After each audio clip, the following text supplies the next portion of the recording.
Ang dilim ay naging isang kumot, mas mabigat kaysa sa karaniwan.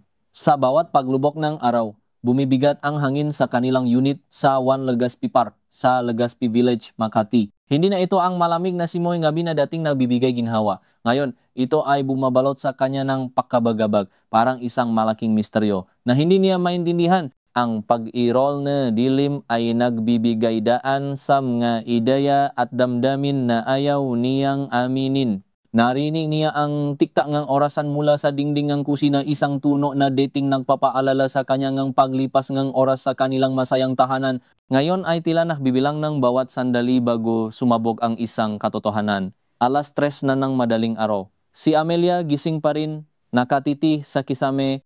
Ang posisyon ng kanyang asawang si Elias sa kabilang bahagi ng kama ay tila perpekto. Ngunit ang kanyang pahinga ay kakaiba, hindi ang malalim. Regular na pahinga ang taong mahimbing ang tulog. Tila may pag-ingat, pagtatago. Kung tutusin, ilang linggo na siyang nakpapanggap. Napapanggap na naniniwala sa mga paumanhin ni Elias, sa kanyang mga kaantala, sa kanyang mga bagong obligasyon sa trabaho na biglang sumulpot. Ang kanilang kasal na itinayo hindi lamang sa pag-ibig kundi sa magkaparehong ambisyon at isang maingat na kasunduan ay dati ng matibay. Si Elias, isang matagumpay na real estate developer, at siya, isang kilalang interior designer, ay perpekto sa mata ng publiko. Ang kanilang buhay ay isang obra maestra ng pakpaplano, ngunit ngayon may manggalamat. Ang lahat ay nagsimula sa banayad na paraan tulad ng pagdamingang kanyang mga gabi na overtime. Nagsimula ito sa isang mensahe, isang simpleng good night na may emoji ng puso na aksidenteng nakita niya sa notification screen ng telepono ni Elias habang ito'y nakapatong sa mesa.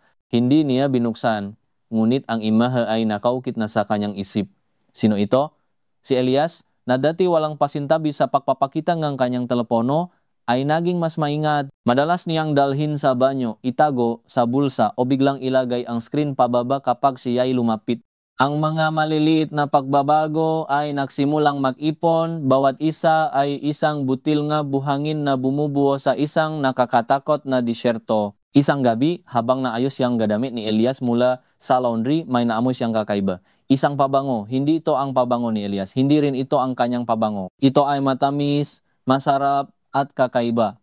Nagtagal ang amoy sa tela ng kanyang polo, at sa bawat singhot niya, lalong bumibigat ang kanyang puso.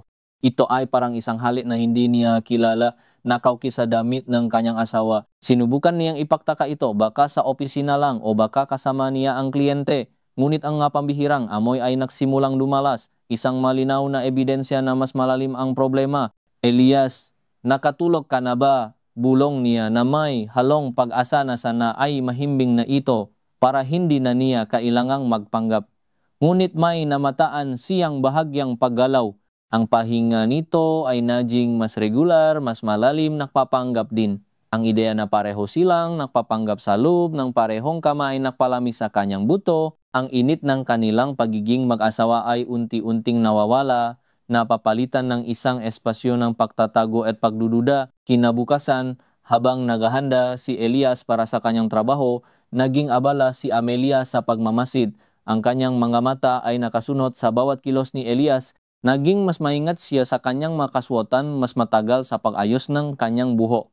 Ang mga dati simpleng ritual ay tila naging isang paghahanda para sa isang hindi niya alam na okasyon. May meeting ka ba ngayon? Tanong niya na may kaswal na tono, ngunit ang kanyang puso ay kumakaba.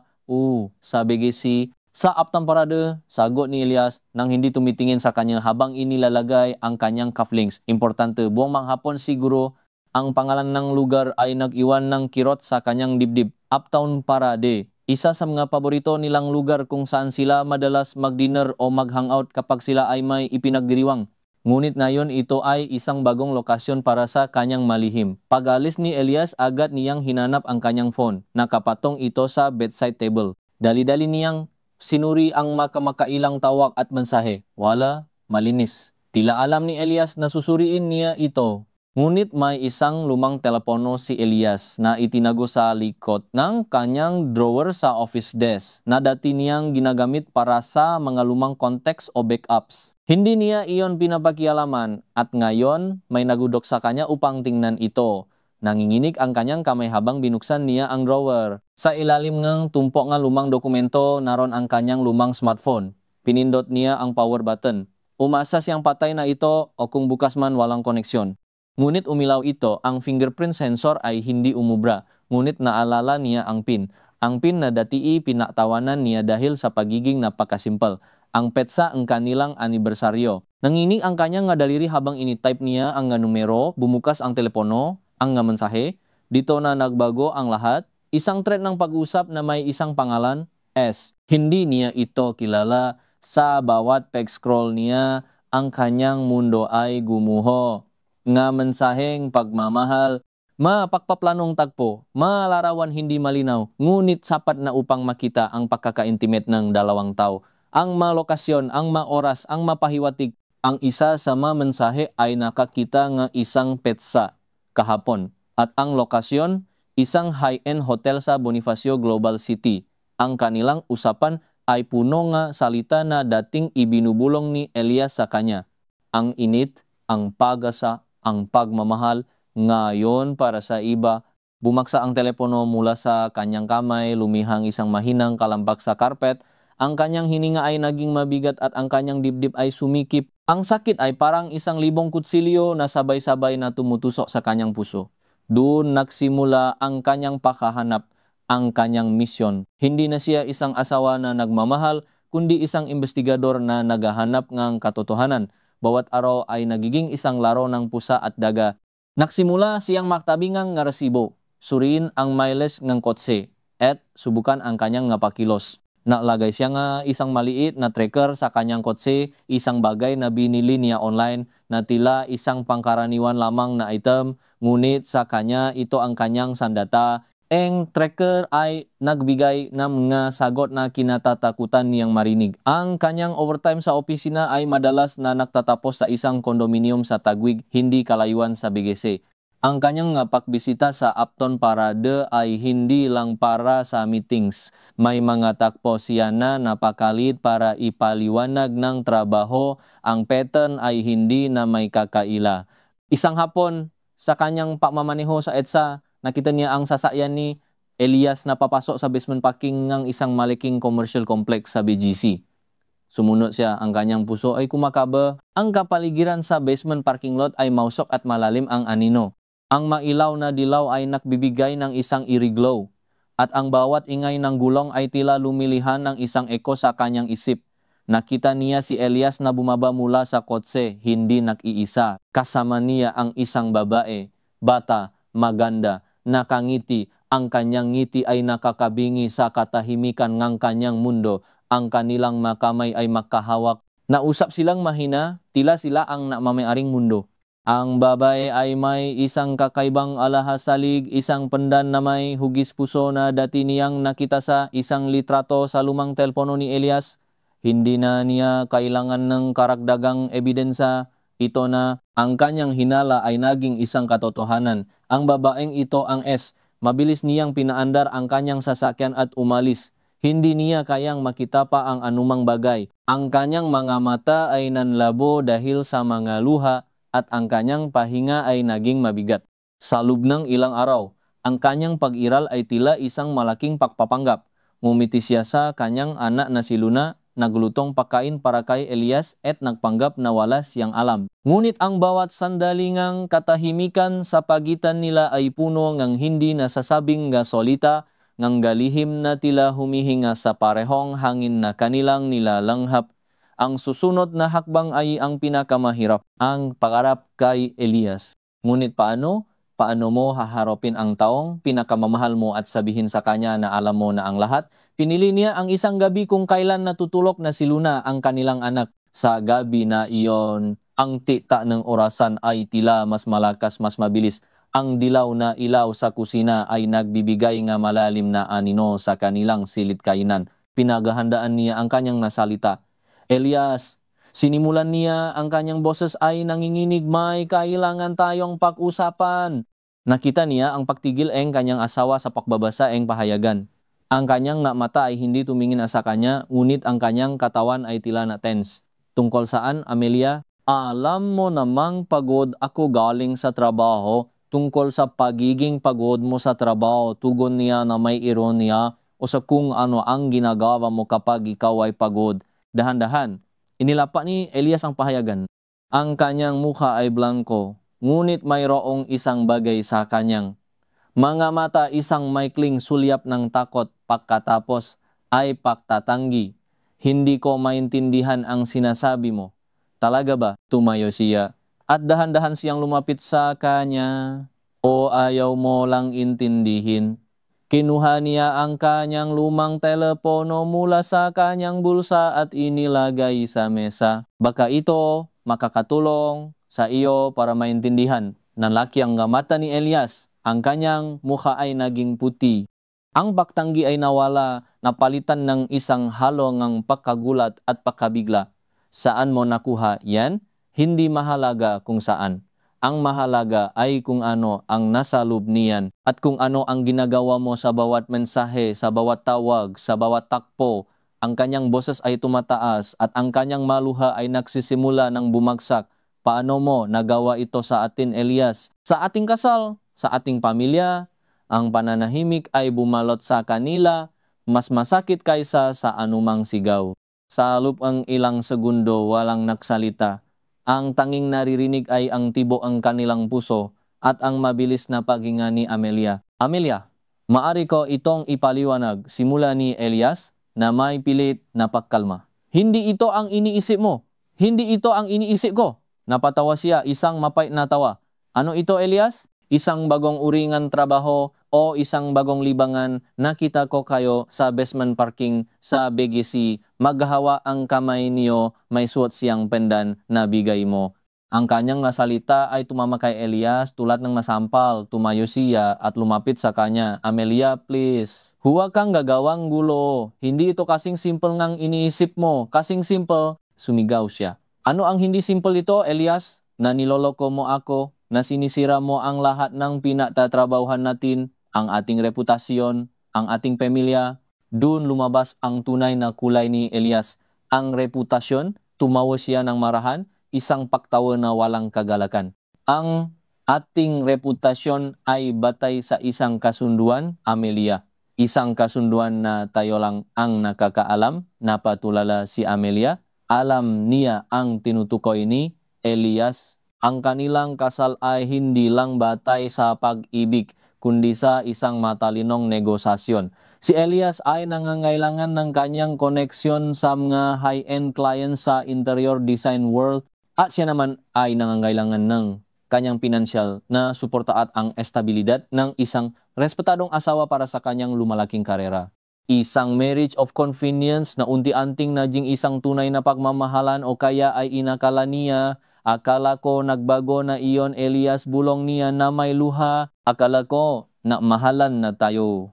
Akala ko ang ating anak ang napapatunay na higit pa ito sa isang kasunduan. Na mamahalan tayo, sabi ni Elias, pero hindi mo naintindihan ang bigat ng pressure sa akin, ang expectation. Si Serena, putol niya. Ang pangalan ay parang apoy na sumuno sa kanyang dila. Ito ba ang pangalan ng babaang ito? Ito ba ang nagpapagaan ng iyong pressure? Nagumuho ang iyong moralidad? Ang pag-usap ay naging isang sigawan. Lumabas ang masalitang sakit ng pagtataksil, ng mga pagkabigo. Ang magalihim na matagal lang nakatago sa ilalim ng kanilang perpektong fasade ay nagsimulang maglabasan. Kailangan kong pababago, Amelia, sabi ni Elias na may halong galit at pagtatanggol sa sarili. Ikaw ay naging masyadong abala sa iyong sariling karera.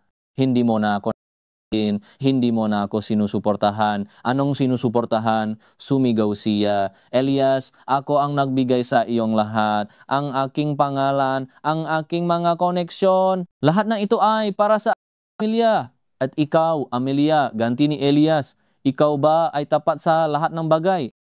Basta, ang iyong mga business trips na tumatagal ng masyadong matagal. Ang mga ito ba ay lahat para sa trabaho? Napatigil si Amelia. Alam niyang mayroon din siyang mga lihim, mga maliliit na lihim na itinago niya para sa kanyang kalayaan, para sa kanyang sarili. Ngunit hindi ito katulad ng kanyang pagtataksil. Hindi ito kasama ang isang ikatlong tao O kaya ay hindi pa? Iba yon, Elias, sabi niya. Pilit na pinipigilan ang kanyang luha. Iba ang aking ngapagpili. Hindi ako nangalunya. Hindi ako naktaksil sa ating kasal. Sa tingin mo, tumawa si Elias. Sa tingin mo ba, walang pagkukulang ang ating kasal sa iyong panig? Sa tingin mo ba, hindi mo rin ako sinasaktan sa iyong pagpapabaya? Ang ating kasal ay isang partnership, Amelia. At sa isang partnership, may pananagutan ang bawat isa. Ang kanilang pag-usap ay umabot sa sugdulan. Ang katotohanan ay hindi lamang simpleng pagtataksil ni Elias, kundi isang serye nga pakukulang sa makabilang pani, isang mahabang listahan ng mahindi nasasabing damdamin at mga ipinagpalibang pag-usap. Ang pera, ang reputasyon, ang kanilang anak lahat ay nakatali sa isang komplikadong web nga lihim at kasinungalingan. Sa gitna ng kanilang pagtatalo, biglang bumukas ang pinto ng silid tulugan ni Luna. Nakatayo siya doon, nakatingin sa kanila. Ang kanyang malilit na mata ay puno ng pagkalito at takot. Ang kanyang presence ay parang isang malamig na tubig na ibinuhos sa kanila na nagpatigil sa kanilang pag-away. Ang mamata ni Elias at Amelia ay nagtagpo sa mga mata nga isa't isa. Nakita nila ang kanilang sarili 2 taon na nasiro, 2 taon na nakasala at 2 taon na nawalan ng kontrol. Ang lahat ng kanilang mga lihim, ang lahat ng kanilang mga sugat ay biglang bumaksak sa kanila. Doon nagbago ang kanilang pag-usap. Hindi na ito tungkol sa pagtatanggol sa sarili, kundi tungkol sa kung paano sila magpapatuloy para kay Luna, para sa hinaharap na hindi pa nila alam. Sa loob ng sumunod na mga linggo, ang kanilang unit sa Legazpi Park ay naging isang larangan ng digmaan na puno ng katahimikan. Ang bawat kilos ay may pag-iingat, bawat salita ay binubuo ng maingat. Nahanap sila ng abogado na usap tungkol sa custody ni Luna at ang paghahating kanilang maaari-arian. Ang kanilang marriage of convenience ay lumalabas na mas mahirap buwagin kaysa sa inakala nila. Isang hapon, pumunta si Amelia sa Bonifacio High Street sa BGC. Kailangan niyang sariwang hangin. Kailangan niyang lumayo sa apat na sulok ng kanilang apartment. Habang naglalakat siya sa gitna ng malawa na espasyo, sa gitna ng mga naglalakat na tao, ang kanyang isip ay lumilipat. Ang sikat ng araw ay tila hindi na nakbibigay init at ang mga ingay ng siyudad ay tila isang malaking gulo sa kanyang isip. Ang mga maasawa na naglalakad, ang mga bata na naglalaro at ang mga barkada na nagtatawanan, dati sila ni Elias ay sa kanila. Ngayon, siya ay nag-isa, dala-dala ang bigat ng kanyang sakit. Napadbat siya sa isang bench sa ilalim ng isang malaking puno malapit sa isang kapehan. Pinagmasdan niya ang nga tao, ang kanyang nga mata ay nanlabo. Doon nakita niya si Elias. Hindi niya ito kasama si Serena. Nag-isa siya, nakaupo sa isang mesa sa kapehan, nakatingin sa kanyang telepono. Hindi niya inaasahan na makikita niya ito. Ang kanyang presensya ay nagpaalala sa kanyang lahat ng kanilang mga pinagsamahan at ang lahat ng kanilang nawala. Para siyang isang magnet na humihila sa kanya, dahan-dahan lumapit siya sa kapehan. Elias, tawag niya. Ang kanyang boses ay mahina. Nagulat si Elias. Itinaas niya ang kanyang tingin at ang kanyang nga mata ay nanlaki nang makita siya. Amelia, anong ginagawa mo rito? Kailangan ko lang lumabas. Sagot niya, hindi ko na kaya ang katahimikan sa bahay. Umupo siya sa tapat niya. Ang katahimikan sa pagitan nila ay iba. Hindi ito ang katahimikan ng pagtatago, kundi ang katahimikan ng 2 taong nasira, naghahanap ng paraan upang magsimula muli. Nakapaisip-isip ako. Amelia, sabi ni Elias, ang kanyang boses ay tila pagod. Ang lahat ng ito, ang dami kong nasira. Hindi lang ikaw, tugon niya. Tayo ang nakasala, tayo ang nakbabaya. Doon sa gitnang mataong Bonifacio High Street, sa ilalim ng init ng araw, nausap sila ng mas toto kaysa kailanman. Hindi ito isang pagtatalo, ito ay isang pag-amin, isang pagpapatawad, isang pag-unawa. Ibinunya ni Elias ang lahat ng kanyang mga lihim. Ang kanyang relasyon kay Serena ay nagsimula sa isang pagabigla ng kumpanya, isang malaking proyekto na nanganganib. At si Serena ang nagbigay sa kanya ng emosyonal na suporta at paganga. Nasa tingin niya ay nawala sa kanilang kasal. Ito ay isang escape, isang pamansa damdamin na naging mas malaki kaysa sa inakala niya. Ito ay tungkol sa kanyang sariling insecurities, ang kanyang takot na hindi sapat lalo na sa gitna nga nilang perfect fasade. Ang kanyang pinansal na pagkalugi sa isang investment ay naktula sa kanya sa ganong pagkabigla at ang kanyang overtime ay madalas na ginagamit para sa pagnanais na bumawi. Ang fame and secrets ng kanilang kasal ay naging isang pasanin at ang kanyang pagpipilian ay naging resulta ng kanyang sariling kahinaan. Ibinunyak din ni Amelia ang kanyang pagkabigo, ang kanyang sariling career ambitions na naging prioridad, ang kanyang pagpapabaya sa emosyonal na pangangailangan ni Elias. Ang kanyang business trip ay madalas na may kasamang pagkakataon upang makalaya sa kanyang gambanin bilang perpektong asawa upang makaroon ng sarili niyang espasyo. Hindi siya nangalunya, ngunit ang kanyang paisip ay madalas na lumalayo sa kanilang pamilya. Ang katotohanan ay mas masakit kaysa sa inakala niya. Hindi ito isang simpleng kaso ng pagtataksil, kundi isang kaso ng dalawang taong nagkakaisa sa isang kontrata na nawala ang kanilang pagkakakilanlan sa gitna ng kanilang ambisyon at nga inaasahan ng lipunan. Ang kanilang kasal ay parang isang magandang bahay na may mabasa na pundasyon at sa wakas ay bumags. Ang katotohanan ay mas masakit kaysa sa inakala niya. Hindi ito isang simpleng kaso ng pagtataksil, kundi isang kaso ng dalawang taong nakakaisa sa isang kontrata na nawala ang kanilang pagkakakilanlan sa gitna ng kanilang ambisyon at mga inaasahan ng lipunan. Ang kanilang kasal ay parang isang magandang bahay na may mga basa na pundasyon at sa wakas ay bumagsak. Tumahimik ang paligid sa pagitan nina Elias at Amelia. Ang dunong nga kapehan, ang tawanan nga tao, ang nabusinang dumadaan sa Bonifacio High Street, lahat ay tila lumabo. Naging isang malabong ingay sa likod ng kanilang isipan. Tanging ang bigat ng kanilang mga inamin, ang tanging naririnig nila, isang malalim at nakabibingi na katahimikan sa kanilang kaluban. Nakatiti si Amelia sa tasang kape ni Elias. Ang kanyang makamay ay mahipit na nakakapit sa kanyang hita. Ramdam niya ang init ng araw sa kanyang balat, ngunit ang lamig na nadarama niya sa kanyang puso ay mas matindi. Ang lahat ng kanyang patatago, ang lahat ng kanyang papapanggap ay biglang nawala at ang naiwan ay isang malalim na sugat. Hindi ko alam kung ano ang dapat kong sabihin. Sabi ni Elias, ang kanyang boses ay halos bulong. Ang kanyang mga mata ay nananatili sa kanyang kamay. Ang kanyang mga daliri ay marahan na pinaglalaruan ang gilid ng baso. Ang lahat ng ito, ang bigat. O sagot ni Amelia, ang kanyang boses ay pamilyar sa kanya, ngunit ngayon ay tila mayroong bago. Isang tunog ng pagkabigla na hindi niya pa naririnig, sobrang bigat. At ang pinakamasakit ay pareho tayong may kasalanan sa bigat na ito. Naangat ng tingin si Elias. Ang kanyang mamata ay pula at tila pagod, ngunit mayroong isang bagay doon na hindi pa niya nakikita nun. Isang uri ng krudong pagkabigla.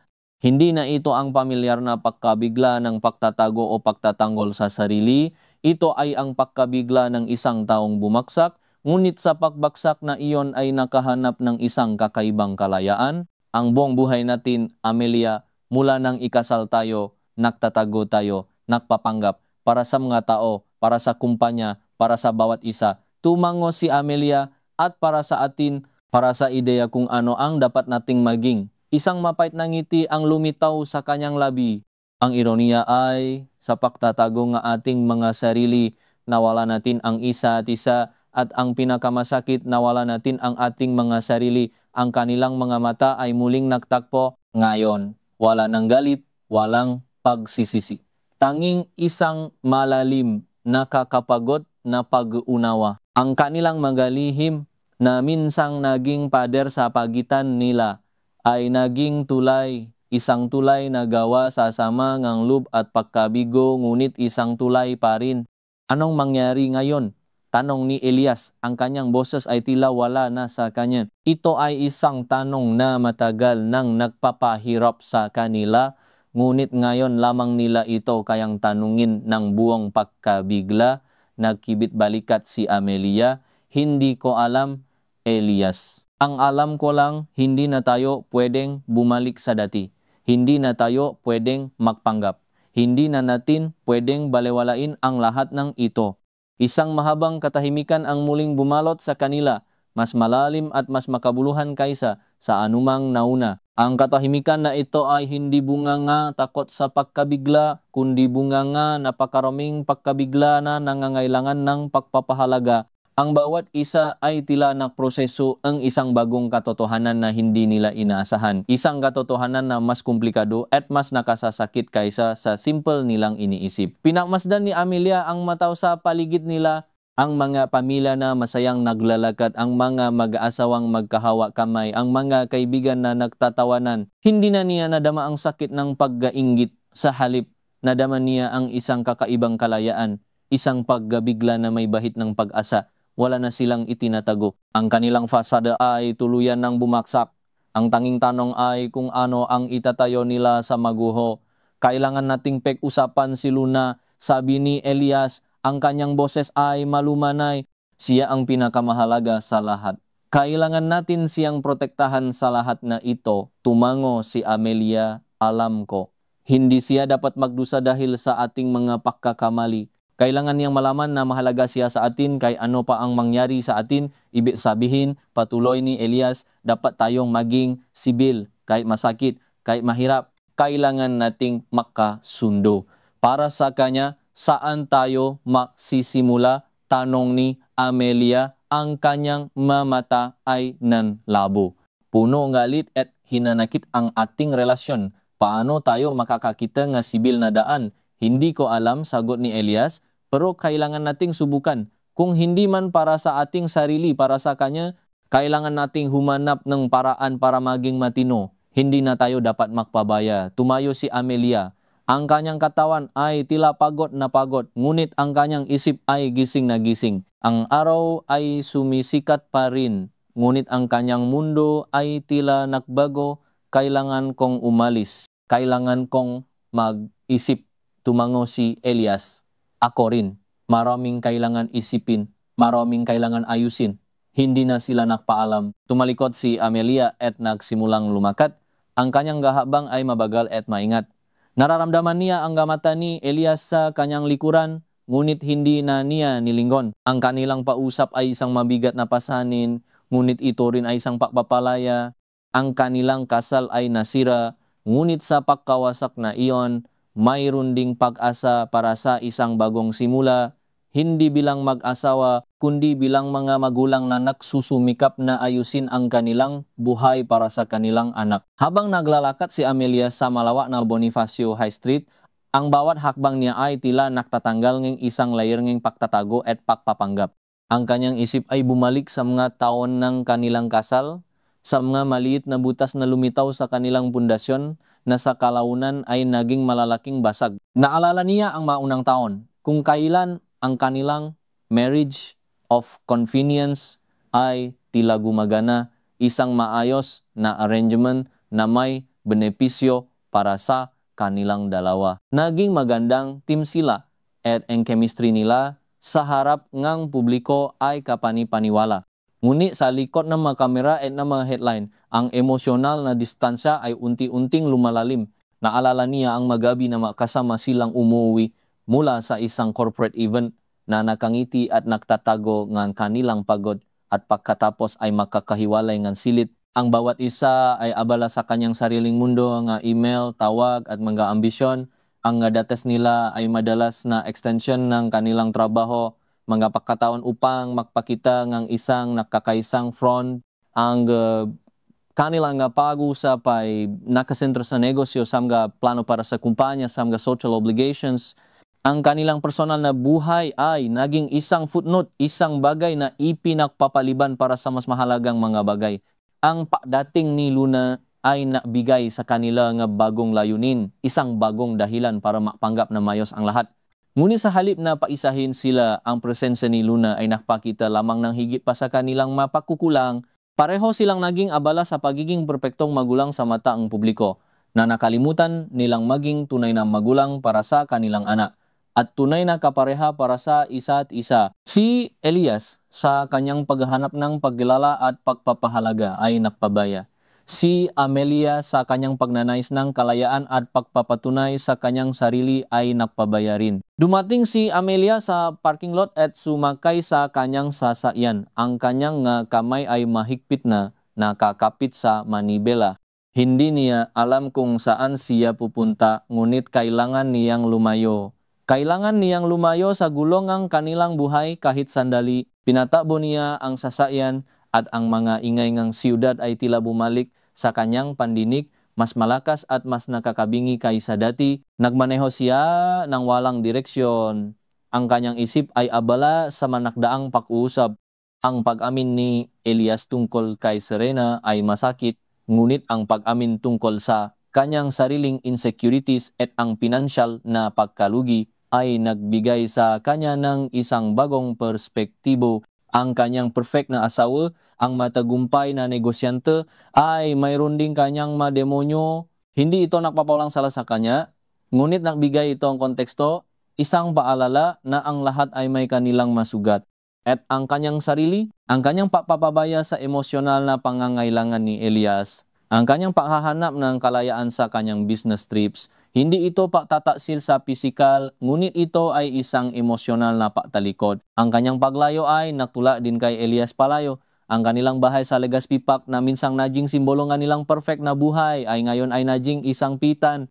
Ang bawat sulok ay may alaala, bawat espasyo ay mayroong hindi nasabing salita.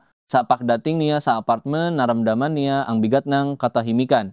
Si Luna ay nasa paaralan at ang silid ay tila umaalingaw-ngaw sa kanilang mapag-amin. Naglakad si Amelia patungo sa kusina, kumuha ng isang baso ng tubig at umupo sa isang bangko. Natingin siya sa malawak na bintana sa mga tanawin ng siyudad na unti-unting nababago sa ilalim ng papalubok na araw. Kailangan niyang maging matatag para kay Luna. Kinagabihan nang dumating si Elias. Ang kanyang presensya ay hindi na kasing bigat ng dati, ngunit mayroon pa ring malalim na lambong ng kalungkutan sa pagitan nila. Walang sinuman ang nagsalita. Kumain sila ng tahimik.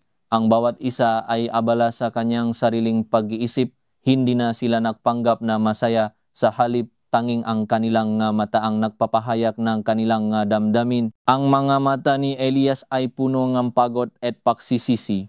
Ang mga mata ni Amelia ay puno ng sakit at pagkabigla. Nakausap ko ang abogado ko, sabi ni Elias, binasag ang katahimikan. Ang kanyang boses ay tila manipis sa malaking hapag-kainan.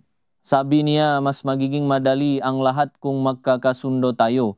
Lalo na sa custody ni Luna. Tumango si Amelia, ganun din ang sinabi nga akin. Ang batas ay mas pabor sa co-parenting ngayon. Kung magkakasundo tayo, mas magiging mayos ang lahat para kay Luna. Kailangan natin ng isang detalyadong plano, patuloy ni Elias.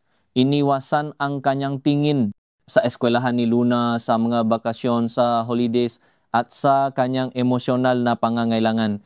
Ito ang pinakamahirap. Alam ko, sagot ni Amelia, kailangan natin ng tulong. Hindi natin ito kayang gawin ng mag-isa. Para kay Luna, kailangan nating maging pinakamahusay na magulang na kaya nating maging kahit hindi na tayo mag-asawa. Ang pag-usap na ito ay naiba sa mga nauna. Wala ng galit, walang pagsisisi.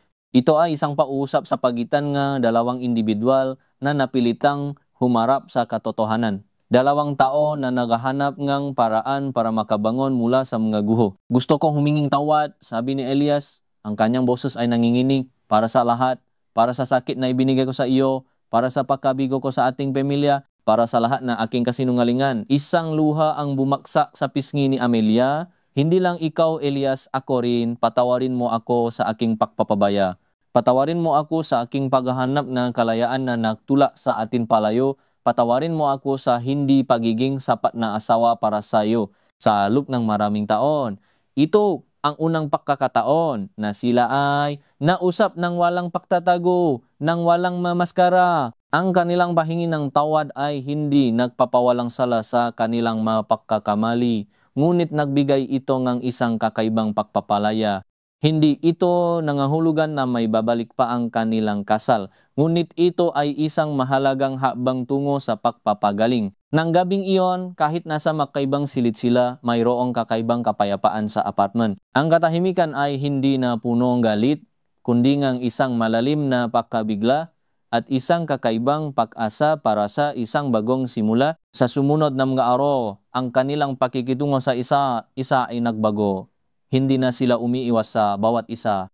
Nausap sila tungkol sa mga praktikal na aspeto ng kanilang paghihiwalay, ang kanilang ari-arian, ang kanilang kumpanya, at higit sa lahat, ang kapakanan ni Luna, ang kanilang mga abogado ay patuloy na nagtatrabaho sa likod ng mga eksena, ngunit ang kanilang sariling pag-usap ay naging mas prangka at mas tapat. Isang linggo pagkatapos ng kanilang pag-usap sa Bonifacio High Street, nakaroon silang isang formal na pagpupulong kasama ang kanilang mga abogado. Si Ati Ramirez para kay Amelia at si Ati Cruz para kay Elias. Nakaupo sila sa isang malaking mesa sa opisina ni Ati Ramirez. Ang bawat isa ay nakaharap sa isang tumpok ng mapapeles. Ang hangin ay tila mabigat sa mga dokumento ng kanilang nakaraan at kinabukasan. Good morning Amelia, Elias, bati ni Ati Ramirez. Ang kanyang boses ay formal. Salamat sa inyong pagdalo.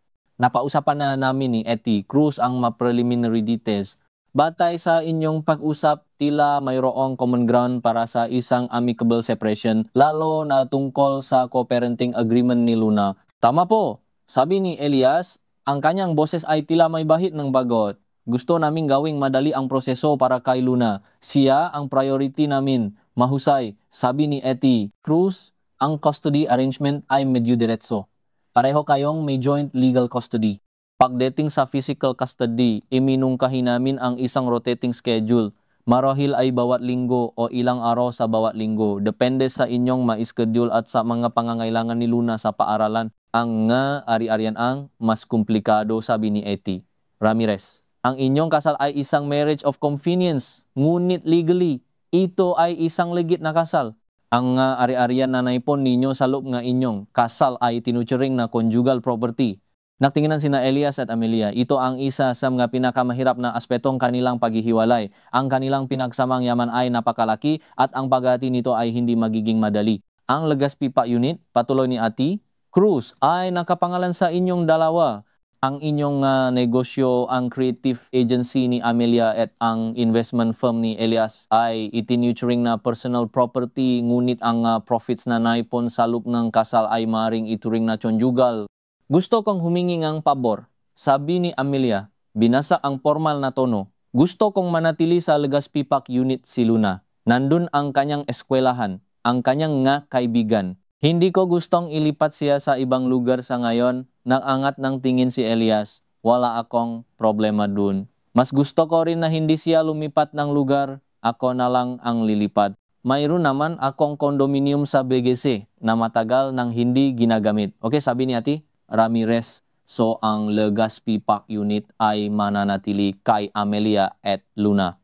Ang tsondo ni Elias sa BGC ay sa kanya. Kailangan lang nating ayusin ang financial compensation. Ang pag-usap ay nagpatuloy sa loob ng ilang oras. Ang mga detalyeng kanilang buhay ay hinahati-hati. Ang bawat desisyon ay may emosyonal na bigat. Ang negosyo, ang investments, ang sasakyan, ang bank accounts, ang bawat item ay isang paalalang kanilang pinagsamahan. Ang kanilang mga pangarap na ngayon ay nawasak. Sa gitnang legal jargon at financial computations, mayroong isang bagay na nanatili. Ang kanilang pagmamahal kay Luna. Ito ang kanilang common ground, ang kanilang anchor sa gitnang unos. Ang bawat desisyon ay nakasentro sa kapakanan niya. Pagkatapos ng pagpupulong, umuwi si Amelia na pagod, ngunit mayroon ding kakaibang pakiramdam ng kapayapaan. Ang legal na aspetong kanilang paghihiwalay ay tila mas mayos kaysa sa inakala niya. Ito ay masakit. Ngunit ito ay isang malinis na hiwa, isang paraan upang magsimula muli. Kinabukasan, habang naghahanda si Luna para sa paralan, napansin niya ang isang kakaibang kapayapaan sa pagitan ng kanyang mamagulang. Hindi na sila nababangayan at kahit hindi sila nausap ng madalas, mayroong isang tahimik na paunawa. Mommy, Daddy, sabi ni Luna, ang kanyang maliliit na mata ay puno ng pagtataka. Bakit po kayo tahimik? Ngumiti si Amelia, isang malungkot na ngiti. Nagluluto lang kami ng bagong resipe, anak. Minsan kailangan lang ng katahimikan para makapag-isip. Bumaba si Elias sa sala, ang kanyang bagay na sa kamay niya. Kailangan ko nang umalis, Luna. Alagaan mo si Mommy, ha? Saan po kayo pupunta? Daddy, tanong ni Luna, ang kanyang boses ay tila naalala sa bagong bahay. Anak, sagot ni Elias, yumuko upang halikan siya sa ulo. Pero malapit lang. Madalas pa rin tayong magkikita. I love you anak, I love you too daddy, sabi ni Luna. Natinginan sina Elias at Amelia. Isang mahabang tingin na punong sakit, pakabigla at paasa. Maingat ka, sabi ni Amelia, ang kanyang boses ay malumanay. Kayo rin, sagot ni Elias.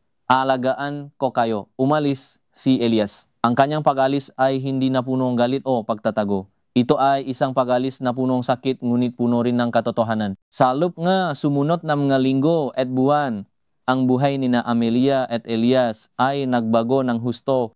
Si Amelia ay nanatili sa Legazpi Park Unit kasama si Luna. Nagsimula siyang mag-ayos ng kanilang buhay na naghahanap ng isang bagong ritmo. Ang kanyang trabaho sa creative agency ay naging kanyang distraction, isang paraan upang mag-focus sa ibang bagay maliban sa kanyang personal na buhay. Pinilit niyang maging matatak para kay Luna upang hindi maramdaman ng bata ang bigat ng kanilang paghihiwalay.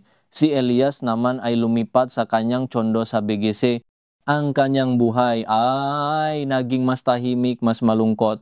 Wala na ang Serena. Ang kanyang kumpanya ay unti-unting bumabangon mula sa krisis, ngunit ang kanyang personal na buhay ay tila naglalakat sa isang disyerto. Napatanto niya na ang kanyang paghahanap ng pagkilala at pagpapahalaga sa labas ng kanilang kasal ay hindi nagbigay sa kanya ng tunay na kaligayahan. Ang kanyang pagtatago ng kanyang kahinaan ay nahtula sa kanya sa mas malalalim na problema.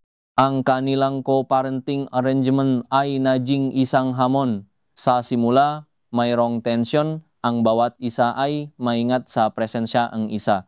Ngunit para kay Luna, sinikap nilang maging sibil. Nausap sila sa telepono tungkol sa mga gawain ni Luna sa paralan, sa kanyang extracurricular activities at sa kanyang mag-aarawan. Ang kanilang mga pag-usap ay naging mas praktikal, mas nakasentro sa kanilang anak.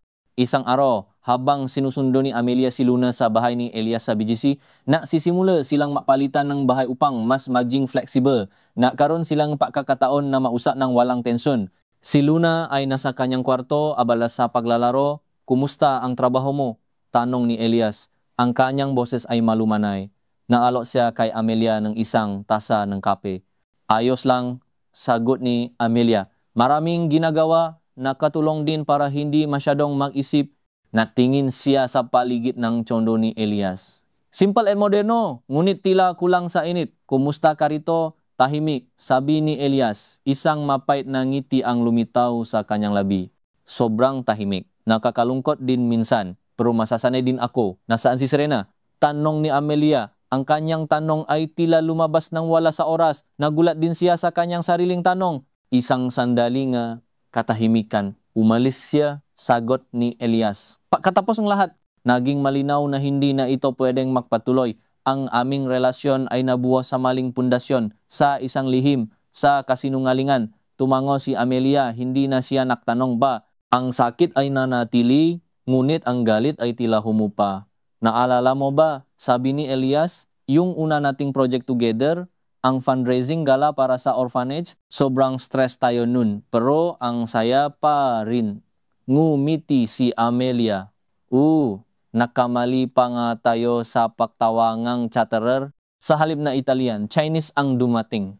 Sobrang gulo, pero nagawan pa rin natin ng paraan. Ang mga alalangang kanilang nakaraan ay tila bumalik, hindi na may bahid ng sakit, kundi ngang isang uringang pagpapahalaga. Hindi ito nangangahulugan na may babalik pa ang lahat, ngunit ito ay isang paalala na mayroon silang pinagsamahan na higit pa sa kanilang mapagkakamali. Mahirap, sabi ni Elias, ang kanyang boses ay tila puno ng damdamin. Ang lahat ng ito, ang pagkawala mo, ang pagkawala ng ating pamilya. Hindi ko alam kung paano ako magsisimula ulit. Hindi mo kailangang magsimula ulit ng mag-isa. Sabi ni Amelia, mayroon tayong Luna. Siya ang magsisilbing tulay. At kailangan nating maging matatag para sa kanya. Kailangan nating maging magkaibigan. Nakangat na ang tingin si Elias. Ang kanyang mga mata ay nanlabo. Magkaibigan? Sabi ni Amelia. Isang maliit na ngiti ang lumitaw sa kanyang labi. Hindi madali, alam ko. Maraming sakit, maraming sugat. Pero kailangan nating subukan para kay Luna, para sa ating sarili, hindi na tayo dapat maging kalaban. Sa sandaling iyon, sa gitna ng katahimikan ng tsondo ni Elias, isang bagong kabanata ang nagsimula para sa kanila. Hindi ito ang kabanatang pag-ibig na inaasahan nila noon. Ngunit ito ay isang kabanatang pagpapagaling ng pagtanggap at ng pag-asa para sa isang mas mayos na kinabukasan. Ang kanilang pag-ibig ay naglaho, ngunit ang kanilang pagmamahal sa kanilang anak ay naging kanilang gabay. Lumipas ang mabuwan, ang mapapeles ng diborsyo ay unti-unting natapos. Ang kanilang marriage of convenience ay opisyal nang natapos, ngunit ang kanilang pagiging magulang ay hindi. Patuloy silang nagtutulungan para kay Luna. Ang kanilang mga pag-usap ay naging mas madali, mas natural. Nagsimula silang mausap tungkol sa kanilang mga trabaho, sa kanilang mga bagong interes, at sa kanilang mga pag-asa para sa kinabukasan. Si Amelia ay naglaan kanyang sarili sa pagpapalaki kay Luna at sa pagpapalagong kanyang creative agency. Nakahanap siyang bagong kumpanya na magsisilbing kliyente niya at ang kanyang negosyo ay mas lumago pa. Ang kanyang mga business trips ay naging tunay na business trips. Puno nga seminar at workshops at ang kanyang focus ay bumalik sa kanyang pangarap. Nagsimula siyang mag-enroll sa mga meditation at yoga classes na nakatulong sa kanya na makahanap ng panlup na kapayapaan. Ang kanyang dating paknanais na makalaya sa kanyang gampanin bilang perpektong asawa ay nagbago na ngayon sa isang malalim na paknanais na maging isang tunay na Amelia na mayroong sariling halaga at pagkakakilanlan. Natuto siyang ipahayag ang kanyang mapangangailangan at damdamin, hindi lamang para kay Elias kundi para sa kanyang sarili. Ang pagpapalaya mula sa isang relasyon na puno nga pagpapanggap ay nakbigay sa kanya ngang puwang upang tuklasin ang kanyang sariling pagkatao. Si Elias naman ay nakapakita ng malaking pagbabago. Pinugos niya ang kanyang sarili sa kanyang investment firm na unti-unting nakabangon mula sa mga financial setbacks. Nagsimula siyang maging mas bukas sa kanyang mga kasamahan sa trabaho at nakpakita ngang mas malalim na pakikiramay sa kanyang mga empleyado. Nahanap siya ng therapy at doon niya napaktanto na ang kanyang insecurities at ang kanyang paknanais na maging sapat ay naktulak sa kanya sa isang landas ng pagtatago at pagtataksil. Nagsimula siyang magbasa ng libro tungkol sa self-help at mindfulness. Ang kanyang mga pagpipilian sa nakaraan ay hindi napapakita ng kanyang tunay na halaga ngunit ng kanyang makahinaan. Ang kanyang paglakbay sa loop, ang kanyang sarili ay mas masakit kaysa sa kanyang inaakala, ngunit ito rin ang naging daan sa kanyang pagpapagaling. Isang hapon, habang si Luna ay nasa isang playdate, nakpasya sina Elias at Amelia na makapaulit sa Bonifacio High Street sa parehong kapehan kung saan sila nakaroon ng kanilang confession session. Ang sikat ng araw ay mas malambing ngayon at ang ingay ng siyudad ay tila hindi na nakakabingi, kundi isang pamilyar na tunog ang buhay. "Kumusta ka?" tanong ni Elias. Ang kanyang ngiti ay mas toto ngayon. "Ayos lang," sagot ni Amelia. Ang kanyang ngiti ay nakaka-relax. Ang deming nangyari. Pero sa wakas, pakiramdam ko ay nasa tamang landas ako. Ako rin, sabi ni Elias, mahirap pero malinis. Mas masarap pala ang pakiramdam na maging toto kahit masakit. Nausap sila tungkol sa mga plano ni Luna sa darating na skulya, sa kanyang mabagong interes sa painting at sa kanyang pagmamahal sa pagbabasa. Tila silang dalawang makaibigan na nag-usap tungkol sa kanilang pinakamamahal na anak. "Naisip ko lang," sabi ni Elias, "ang kanyang mamata ay tumitik sa kanya kung hindi nangyari ang lahat ng ito, kung hindi tayo bumaksa, hindi sana tayo matuto, hindi sana tayo magiging ganito." "Oo," sagot ni Amelia, "minsan ang mga pinakamalaking pagkabigla ang nagdudulot ng pinakamalaking pagbabago. Hindi ko akalain na makakahanap tayong kapayapaan sa paghihiwalay." "Hindi ito kapayapaan na walang sakit," sabi ni Elias. "Pero ito ay kapayapaan na may pag-unawa at may pag-asa." Ang kanilang mga mata ay nagtakpo at sa pagkakataong ito wala ng pagtatago. Tanging ang pag-unawa, respeto at isang malalim na pagmamahal sa kanilang anak ang nagpapatuloy. Hindi na sila mag-asawa, ngunit sila ay naging mas malakas na magulang, mas toto na individual. Ang kanilang kasal ay nasira, ngunit ang kanilang pagkatao ay muling nabuo, mas matatag at mas makatotohanan. Ang kanilang kwento ay hindi natapos sa isang happily ever after na inaasahan ng marami. Sa halip, natapos ito sa isang pagpapatuloy, isang pagtanggap sa katotohanan, at isang pangako na patuloy na magpapagaling, hindi lamang para sa kanilang sarili, kundi para sa kanilang anak na si Luna. Ang buhay ay patuloy na dumadaloy at kasama nito ang kanilang paglalakbay patungo sa isang mas mas makahulugang kinabukasan. Ang araw ay unti-unting lumulubog, nagbibigay ng gintong kulay sa buong Bonifacio High Street. Ang mga tao ay patuloy na naglalakad, ang mga bata ay patuloy na naglalaro, at ang buhay ay patuloy na umiikot. Ngunit para kina Elias at Amelia, ang kanilang mundo ay nagkaroon ng isang bagong liwanag. Isang liwanag na hindi galing sa pagtatago, kundi sa katotohanan. Sa mga sumunod na linggo, nagpatuloy ang kanilang pagiging co-parents. Nagkaroon silang isang weekly meeting, minsan sa Legazpi Park, minsan sa BGC, upang peusapan ang progress ni Luna sa paaralan, ang kanyang nga aktibidad at ang kanyang nga pangangailangan. Ang kanilang mga pag-uusap ay naging mas relaxed at natural. Kung dati ang bawat salita ay binubuo ng maingat, ngayon ay tila malaya na silang nagpapahayag ng kanilang maideya, kahit na ang maideya na may kaunting hindi pagkakaunawaan. Natuto silang makinig sa isa't isa ng walang prehuisyo, ng walang galit. Isang araw habang tinutulungan ni Amelia si Luna sa kanyang science project, isang di pangkaraniwang pangyayari ang naganap. Ang project ay tungkol sa solar system at may isang partikular na bahagi na nangangailangan ng masusing paggawa ng mga miniature na planeta. Nahirapan si Amelia sa pagbuo ng Saturn's rings na naging dahilan ng kanyang pagkabahala. Mami, hindi pumaganda ang ring ni Saturn, sabi ni Luna. Ang kanyang mukha ay malungkot. Alam ko, anak, sagot ni Amelia, ang kanyang ay nakakunot. Ang hirap gawin, baka kailangan natin ng tulong. Sa hindi inaasahang pagkakataon, pumasok si Elias sa Legazpi Park Unit.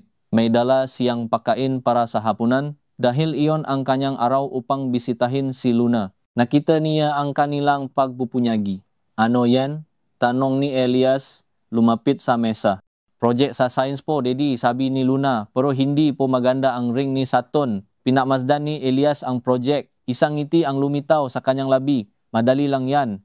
Kailangan lang ng konting teknik. Mayroon akong alam na paraan. Natuwa si Luna. Talaga po, Daddy? Oo, sabi ni Elias. Umupo sa tabi nila. Kumuha siya ng materyales at nagsimulang gumawa ng singsing ni Saturn ng may kalidad. Ang kanyang mga kamay ay tila may sariling buhay. Sanay sa pakbuwa nga mga komplikadong istruktura. Sa loob ng ilang minuto, nabuwa niya ang isang perpektong singsing. Mas mayos kaysa sa anumang nagawa ni Amelia. Nang gabing iyon, habang kumakain silang hapunan, nakaramdam si Amelia ang isang kakaibang init sa kanyang puso. Ito ang unang pagkakataon na naramdaman niya ang ganitong klaseng kapayapaan sa loob ng maraming taon. Sila ay isang pamilya pa rin, kahit hindi na sila isang tradisyonal na pamilya. Sila ay co-parents na nakatutulungan para sa kanilang anak. Salamat Elias, sabi ni Amelia, ang kanyang boses ay malumanay. Sa tulong mo sa project ni Luna, ngumiti si Elias, walang anuman. Mahal ko si Luna at gusto kong maging bahagi ng kanyang buhay. Alam ko, sagot ni Amelia, at nagpapasalamat ako dun. Ang kanilang mga mata ay nagtagpo at sa pagkakataong ito, wala nang anumang sakit, tanging pag-unawa. Ang kanilang paglalakbay ay isang mahirap na daan, puno ng hadlang at sakit. Ngunit sa bawat hakbang, natuto silang magpatawad, magpahalaga at magpatuloy. Sa loob ng ilang buwan, nagsimulang makaramdam si Amelia ang kakaibang pangungulila. Hindi ito pangungulila kay Elias bilang isang asawa, kundi bilang isang kaibigan, isang kapareha sa pagpapalaki kay Luna. Ang kanyang magabi ay tahimik at kahit abala siya sa kanyang trabaho at sa pag-alaga kay Luna, mayroong isang bahagi niya na nananabik sa presensya ni Elias, hindi na bilang romantikong kapareha, kundi bilang isang matatag na kasama. Sa kabilang banda, si Elias naman ay unti-unting nahanap ang kanyang sarili sa kanyang bagong buhay. Ang kanyang condo sa BGC ay naging isang kanlungan, isang lugar kung saan niya pwedeng pag-isipan ang kanyang desisyon at plano para sa kinabukasan. Nakapokus siya sa kanyang kumpanya at sa kanyang self-improvement. Pero sa kabilang lahat, mayroong isang malalim na pagpapahalaga sa kanyang puso para kay Amelia. Alam niya na ang kanyang pagtataksil ay nakdulot ng malalim na sugat, ngunit ang kanilang pagkabigla ay nakbigay din sa kanila na pagkakataon na bumuo ng isang mas matapat na pundasyon. Isang gabi, habang nausap sila sa telepono tungkol sa darating na field trip ni Luna, nagkaroon sila ng isang mahabang pausap na higit pa sa kanilang anak. Kumusta ka na talaga, Amelia? Tanong ni Elias. Ang kanyang boses ay puno ng paalala. Seryoso, kung may problema ka, sabihin mo lang. Kahit hindi na tayo, makaibigan pa rin tayo. Ayos lang ako, Elias, sagot ni Amelia. Pero minsan, nangungulila ako sa mga panahon na mayos pa tayo. Sa mga panahon na makasama tayo sa lahat. Ako rin, sabi ni Elias. Ang kanyang boses ay malungkot. Maraming bagay ang pinasisisihan ko. Maraming pagkakataon na sana ay inayos ko. Sana ay naging mas matata ako. Hindi na natin kayang ibalik ang nakaraan, sabi ni Amelia. Ang mahalaga, natuto tayo at patuloy tayong nakpapagaling. Ang kanilang pang-usap ay nagpatuloy sa loob ng isang oras. Punong ng alaala, pagsisisi at pag-asa. Hindi na ito tungkol sa pag-ibig kundi tungkol sa pagpapahalaga sa isa't isa, sa kanilang pinagsamahan at sa kanilang anak. Ang kanilang co-parenting ay naging mas matibay. Nakaroon sila nga isang routine na gumagana para kay Luna. Ang mga weekend na kasama si Daddy, ang mga gabi na kasama si Mommy. Ang kanilang nakarawan at holidays ay hinati-hati ng patas. Ang kanilang mga abogado ay nagulat sa kanilang kakayahang makasundo na nagpatunay na ang pagpapagaling ay possible. Nasimula ring makaroon ng sariling buhay panlipunan si Amelia. Nasimula siyang ma-enroll sa pottery classes kung saan niya natuklasan ang isang bagong hilig. Nakahanap siya nga mga bagong kaibigan, mga babae na may parehong mga interes. Ang kanyang paglalakbay sa paghahanap ng kanyang sarili ay naging mas makulay at mas makahulugan. Ang kanyang creative agency ay umakyat sa bagong level. Si Elias naman ay nagsimulang mag-volunteer sa isang foundation na tumutulong sa mga batang nangangailangan. Ito ay isang paraan para makabawi sa kanyang mapagkukulang sa nakaraan at para makahanap ng bagong layunin sa kanyang buhay. Ang kanyang mga investment ay naging mas matatag at ang kanyang kumpanya ay lumago. Natuto siyang mapahalaga sa mga simpleng bagay sa halip na sa mga panlabas na pakilala. Isang araw, habang sila ay naghahanda para sa Pasko, nausap sina Elias at Amelia tungkol sa kanilang mga plano. Gusto kong magkaroon ng isang mayos na Pasko para kay Luna, sabi ni Amelia. Gusto kong maramdaman niya na kahit hiwalay tayo, pamilya pa rin tayo. Ako rin, sagot ni Elias. Paano kung makasama tayo sa Pasko sa Legazpi Park, tayong tatlo, walang ibang tao? Para lang kay Luna, nagulat si Amelia. Ito ay isang malaking hakbang. Sigurado ka? Sabi ni Elias, isang seryosong tingin ang nakapinta sa kanyang mukha. Hindi na tayo mag-asawa, pero tayo ay magulang at kailangan ni Luna na makita na mayos tayo, na pamilya pa rin tayo. Tumango si Amelia. Sige, gusto ko rin yan. Para kay Luna, ang Pasko na iyon ay naging kakaiba. Hindi na ito ang tradisyonal na Pasko na puno ng social gatherings at pagpapakitang tao. Ito ay isang tahimik na Pasko na punong pagmamahal sa kanilang anak. Nagluto sila ng hapunan ng makasama, nakpalitan ng regalo, at nanot ng mapelikula. Si Luna ay masayang masaya at ang kanyang mamata ay punong pagmamahal para sa kanyang mamagulang. Sa gabing iyon, matapos matulog si Luna, umupo sina Elias at Amelia sa sala. Ang bawat isa ay may hawak na tasa ng kape. Ang mga Christmas lights ay nagbibigay ng malambing na liwanag sa buong silid. Salamat, Elias, sabi ni Amelia, para sa gabi na ito. Napakaganda para kay Luna. Salamat din, Amelia, sabi ni Elias. Ito ang pinakamagandang Pasko na naranasan ko sa loob ng mahabang panahon. Dahil totoo ito, ang kanilang mamata ay nagtagpo. Sa mga matang isa-isa, nakita nila ang pagpapagaling, ang pagbabago at ang isang malalim na pagpapahalaga na nabuo mula sa mga guhong ang kanilang kasal. Hindi na sila mag-asawa, hindi na sila romantikong magkasama.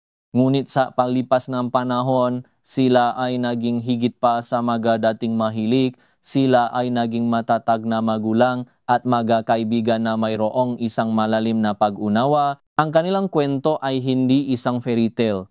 Ito ay isang kwentong pagkabigla, pagkabigo, pagpapatawad at pagpapagaling. Ito ay isang paalala na ang pag-ibig ay maaring magbago ng anyo at na ang tunay na lakas ay matatagpuan hindi sa pagtatago ng ating mga kahinaan, kundi sa pagharap sa mga ito ng buong katotohanan. At sa huli, ang pagmamahal sa isang anak ang siyang naging liwanag na gumabay sa kanila patungo sa isang bagong simula.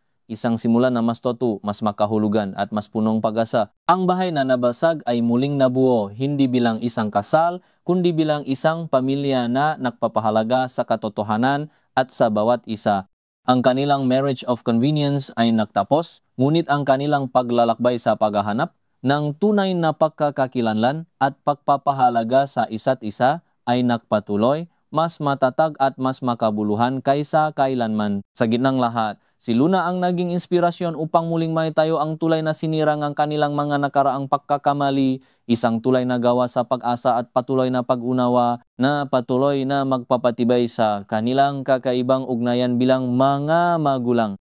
Kahit na hindi na sila maasawa, ang kanilang koneksyon ay nanatili at ito ay naging mas malalim kaysa sa anumang formal na kasunduan. Ang kanilang labuso ay mayroong permanenteng marka ng isa't isa, hindi na ngang pag-ibig na nagtapos sa sakit, kundi ngang isang matatag na paggalang at pagpapahalaga na nabuo sa proseso ng pagpapagaling at pagkabigla. Ang Legazpi Park Unit at ang BGC Condo ay hindi na mga lugar ng pagtatago kundi matahanan na nagpapatunay sa kanilang kakayahang umangkop, magpatawad at bumuong isang bagong uri ng pamilya. Ang Legazpi Park Unit at ang BGC Condo ay hindi na mga lugar ng pagtatago kundi mga tahanan na nagpapatunay sa kanilang kakayahang umangkop, magpatawad at bumuo ng isang bagong uri ng pamilya. Para kay Luna, ang bawat espasyo ay puno nga alaala at pangako, isang malawak na canvas ngang pagkabata kung saan ang bawat araw ay isang pagkakataon upang matuto, lumago, at maramdaman ang walang hanggang pagmamahal ng kanyang magulang. Ang Legazpi Park Unit na may maluwak na balkonahe at tanawin ng luntiang parke ay naging kalungan ng kanyang weekend adventure kasama si Daddy.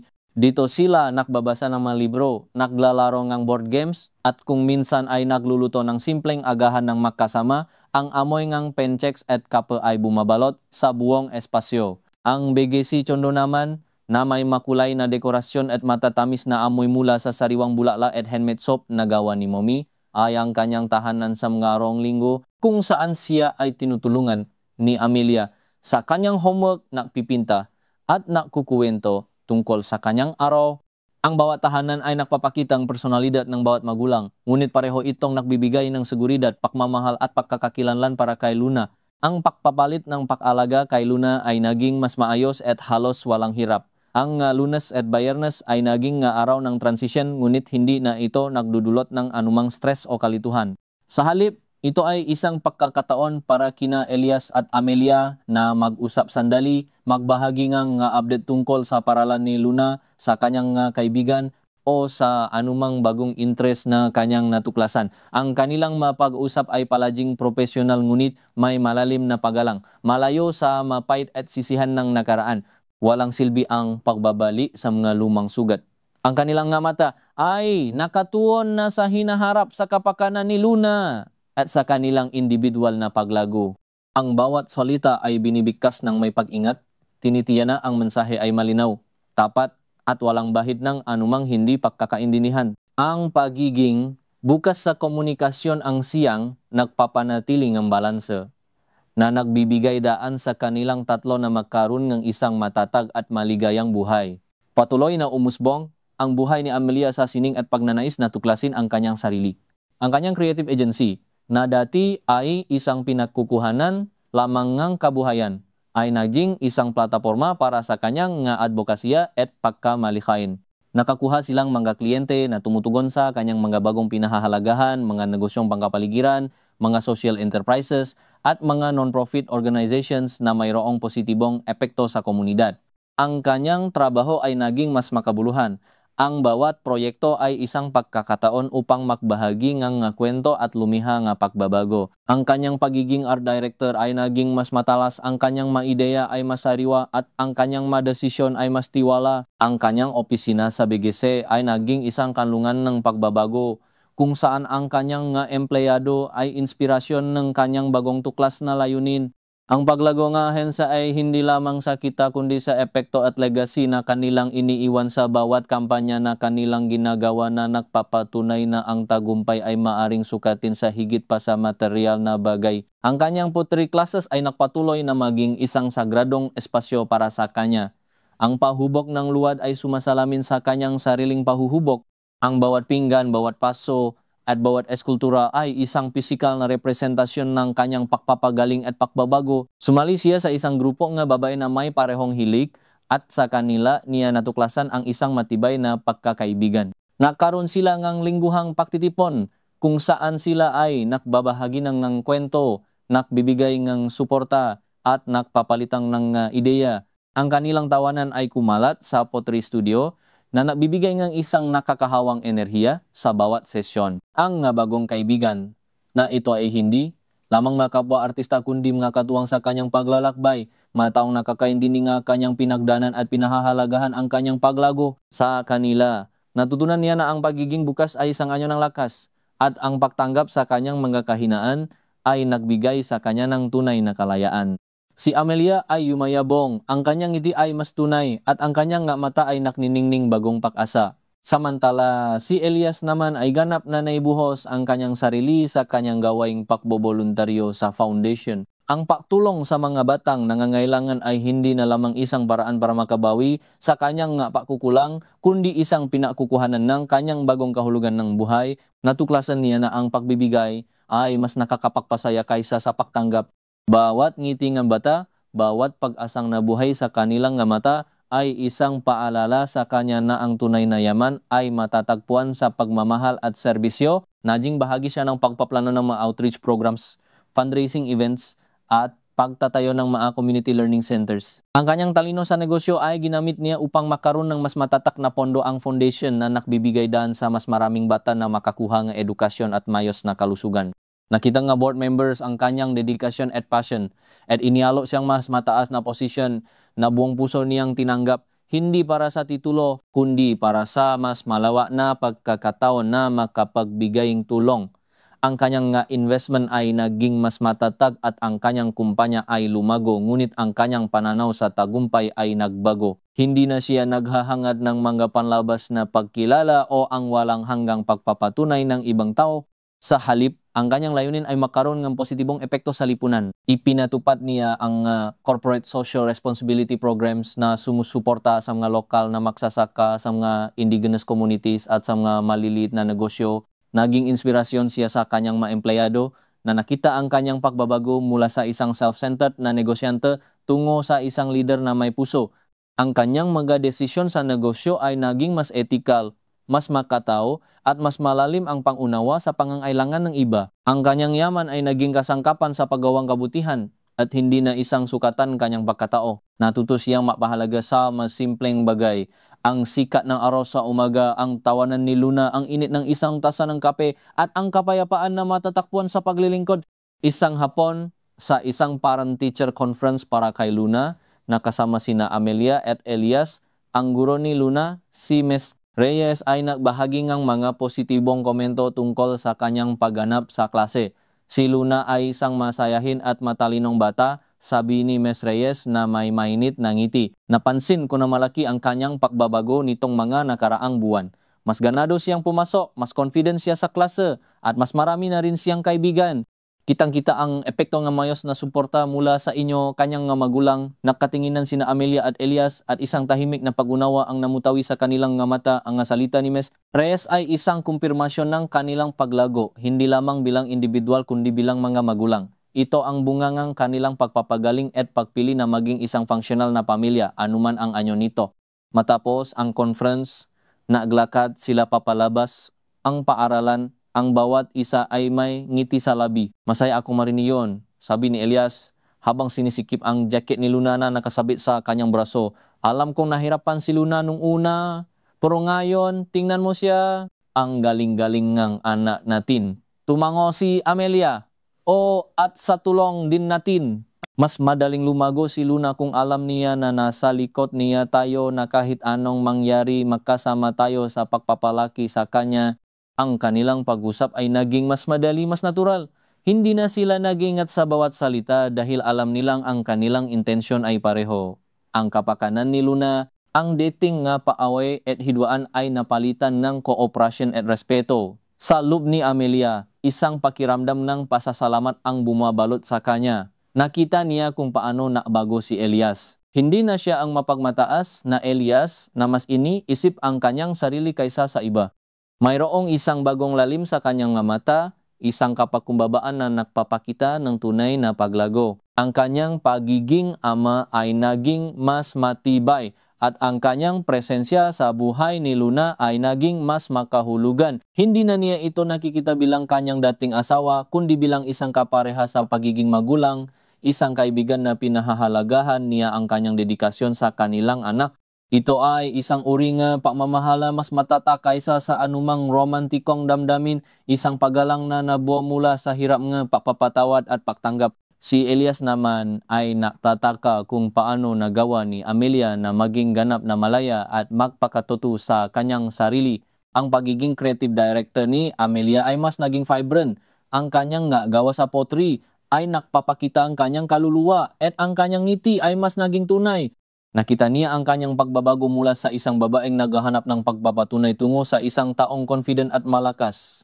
Ang kanyang pagkamalikhain ay umusbong at ang kanyang presensya ay nagbibigay ng inspirasyon. Hindi na niya ito nakikita bilang kanyang dating asawa, kundi bilang isang individual na pinahahalagahan niya, isang ina na buong pusong nagmamahal kay Luna at isang kaibigan na may karunungan at lakas. Ang kanilang paglalakbay ay isang patunay na ang sakit ay maaring maging simulang pagpapagaling at ang pagtatapos ang isang relasyon ay maaring magbunga ang isang mas malalim na koneksyon. Isang buwan matapos ang Pasko, dumating ang kaarawan ni Luna. Nakdesisyon sina Amelia at Elias na ipadiwang ito sa isang simple ngunit makabuluhang paraan. Naplano sila nga isang picnic sa Legazpi Park, ang paboritong parke ni Luna. Nahanda si Amelia na nga sandwiches at fruit salad habang si Elias naman ang naasikaso sa mga drinks at sa pagbili ng tsake. Nakasama silang pumili ng regalo para kay Luna na nakpapakita nga kanilang pagkakaisa sa pagtupad sa kanyang pangarap. Ang prosesong pagpaplano ay naging isang masaya at walang tensyon na gawain na nagpapakita kung gaano na sila kagaling magtrabaho ng magkasama. Wala nang hidden agenda, walang nais patunayan. Ang tanging layunin ay maging masaya si Luna. Dumating ang arong kaarawan. Ang Legazpi Park ay punong kulay at tawanan. Naglagay sila ng picnic blanket sa ilalim ng isang malaking puno at nasimulang kumain at maglaro. Sumama rin ang ilang malalapit na kaibigan ni Luna mula sa paralan kasama ang kanilang mga magulang. Nakita nga magulang nga mga kaibigan ni Luna kung gaano kayos ang kanilang sitwasyon na nagbigay nga inspirasyon sa ilan sa kanila na nahirapan sa kanilang sariling co-parenting journeys. Naglaro si Elias ng frisbee kasama ang bata habang si Amelia naman ay nagbasa ng kwento. Pagkatapos, sama-sama silang kumantang happy birthday kay Luna habang binubugahan niya ang makandila sa kanyang tsake. Ang kanyang mata ay punong kagalakan at ang kanyang ngiti ay maliwanag.